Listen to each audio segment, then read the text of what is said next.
बिस्मिल्लाहिर्रहमानिर्रहीम। आप देख रहे हैं पाक एक्सक्लूसिव टीवी। आर्ट्स काउंसिल के प्रेसिडेंट मोहम्मद अहमद शाह की जानिब से कराची शहर में एक जानिब आर्ट्स काउंसिल में एक रिलीफ कैंप किया गया है सैलाब ज़दगान के लिए, जहां पे राशन और दीगर ज़रूरत ज़िंदगी की चीज़ें जमा हो रही हैं। इसके अलावा दो कैंप उन मुतासरीन के लिए जो सिंध से यहाँ कराची आए हुए हैं, एक जो है रज़ाकाबाद और दूसरा जो है बटाइयाबाद में कैंप किया गया है, जो मुख्तलिफ दोनों स्कूलों में है। और इन पर एक में जो है तकरीबन 2000 और एक में तकरीबन 1200 से 1500 लोग मौजूद हैं, यानी कि तकरीबन 3500 लोग जो हैं वो इस वक्त आर्ट्स काउंसिल के दो कैंपों में मौजूद हैं। आर्ट्स काउंसिल की जानिब से शुरू में सिंध के मुख्तलिफ इलाकों में राशन तकसीम किया गया और अब भी किया जा रहा है, जो पाकिस्तान रेंजर, पाकिस्तान आर्मी और दूसरे सरकारी इदारों के तावन से तकसीम हो रहा है। इसके अलावा कराची में जो कैंप हैं, इनके लिए 3 टाइम का खाना जो है वो आर्ट्स काउंसिल की जानिब से फ़राहम किया जा रहा है, और इसमें जो बड़ा हिस्सा है वो सदर आर्ट्स काउंसिल की जानिब से फ़राहम किया जा रहा है। ये वीडियो में आप देख सकते हैं कि मुख्तलिफ़ एशिया को पैक किया जा रहा है, किलो 2 किलो के पैकेट बनाए जा रहे हैं, और हर ज़रूरत ज़िंदगी की चीज़ इसमें मौजूद है। आटा, चावल, बेहतरीन चावल है, बेहतरीन आटा है, और ये सब चीज़ें जो हैं डायरेक्ट मुख्तलिफ़ कंपनी से जो है ख़रीदी जा रही हैं, या जो है मुख्तलिफ़ जो सरमायादार हैं और अहमद शाह के दोस्त हैं वो आर्ट्स काउंसिल को गिफ्ट में दे रहे हैं। आप देख सकते हैं ये सारा चावल जो है बेहतरीन चावल है जो इस वक्त यहाँ मौजूद है। ये सब तकसीम किया जा रहा है सैलाब ज़दगान में, और उनके लिए आर्ट्स काउंसिल में जो खाना बनाया जा रहा है उसमें ये तकसीम हो रहा है, इस्तेमाल हो रहा है, और उनको जो है 3 टाइम का खाना वहाँ फ़राहम किया जा रहा है। नाश्ता उनको वहीं बना के चाय के साथ दे दिया जाता है। दोपहर का खाना और शाम का खाना जो है वो आर्ट्स काउंसिल में तैयार होता है, और वो उसी क्वालिटी का है जो आर्ट्स काउंसिल में जो इवेंट होते हैं वो जो खाना तैयार होता है वही खाना उन लोगों को फ़राहम किया जा रहा है। सदर आर्ट्स काउंसिल मोहम्मद अहमद शाह की कोशिश है कि जब सैलाब ज़दगान कराची में है उनके लिए हर चीज़ फ़राहम की जाए। आप देख रहे हैं पाक एक्सक्लूसिव टीवी। अगर आपने मेरे चैनल को सब्सक्राइब नहीं किया तो ज़रूर करें। आए आपको दिखाते हैं आर्ट्स काउंसिल के अहदेदारों की गुफ्तगू इस हवाले से शकील खान और अरशद बुखारी की।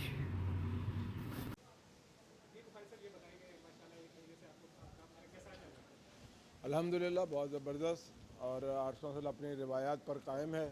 अहमद शाह की कारकर्दगी हमारे सामने ही है, क्योंकि उसकी सरबराही में सारी टीम काम कर रही है, और वही हमने तरीका किया है। शुरू में तो राशन सिंध में भिजवाया था, लेकिन फिर जब मुतासरीन कराची आ गए तो अब हम उनको 3 टाइम जो है खाना पका कर यहाँ से भेज रहे हैं।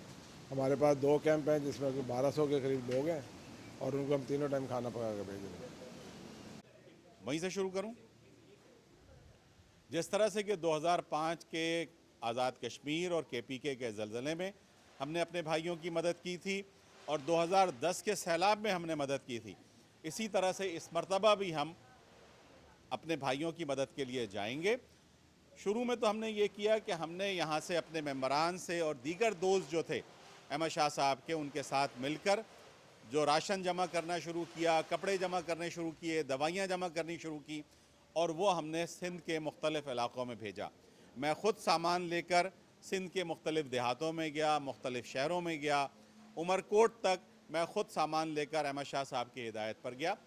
उसके बाद सूबाई हुकूमत की हिदायत पर हमने ये कहा कि हम कराची में जो हमारे मेहमान आए हैं, जो हमारे दोस्त उजड़े हुए आए हैं, जो हमारे भाई उजड़े हुए आए हैं, हम उनको आबाद करेंगे, और उनको इस तरह से आबाद करेंगे कि जहाँ जहाँ वो रह रहे हैं वहाँ हम उनको 3 टाइम का खाना आर्ट्स काउंसिल से पका कर भेजेंगे। नाश्ते का इंतज़ाम उनका वहीं होता है, वहीं चाय बनती है, वहीं दीगर सामान जाता है। दोपहर का खाना और रात का खाना हम आर्ट्स काउंसिल से बनाकर भेजते हैं। और तकरीबन पहले ये लोग 1800 थे जब रज़ाकाबाद में ये कैंप था, फिर गवर्नमेंट ने हमें भिटाइयाबाद में एक कैंप अलॉट कर दिया जहाँ तकरीबन 1200 अफराद हैं। 1200 औरतें, मर्द, बच्चे, उनके लिए हम ये तीनों टाइम खाना पका कर भेजते हैं यहाँ से, और उनकी किफ़ालत के हम ज़िम्मेदार हैं। और अल्लाह ताला ने हमें ये सादत अता की है कि हम अपने भाइयों की, अपने बहनों की कुछ खिदमत कर सकें। यहाँ हमने उन लोगों के लिए कपड़ों का भी इंतज़ाम किया है, यहाँ हमने उनके लिए दवाइयों का भी इंतज़ाम किया है। वहाँ डॉक्टर विज़िट करते हैं, वहाँ पैरामेडिक्स विज़िट करते हैं, वहाँ हमने अपने दोस्तों के साथ मिलकर बाथरूम्स बना दिए हैं, वहाँ कपड़े धोने की जगहें बना दी हैं। इस तरह से हम उनकी मदद करने की कोशिश कर रहे हैं और अपना हिस्सा डालने की कोशिश कर रहे हैं।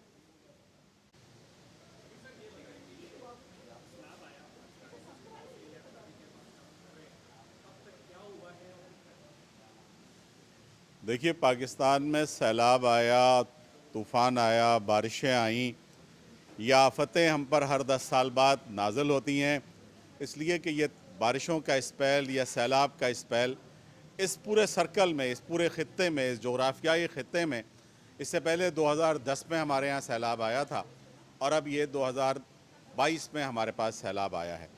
हमने क्या हासिल किया इस सैलाब से या क्या तो तबाही फैली?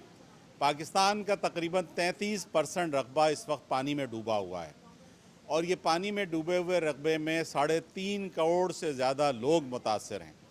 इन 3.5 करोड़ लोगों की ज़िम्मेदारी उठाना यकीनन हुकूमत का काम था, लेकिन इस वक्त हम किसी ब्लेम गेम में नहीं जाएंगे, हम किसी इल्ज़ामात की बारिश में नहीं जाएंगे कि किसने क्या किया, सूबाई हुकूमतों ने क्या किया, ज़िलाई हुकूमतों ने क्या किया, विफाकी हुकूमत ने क्या किया।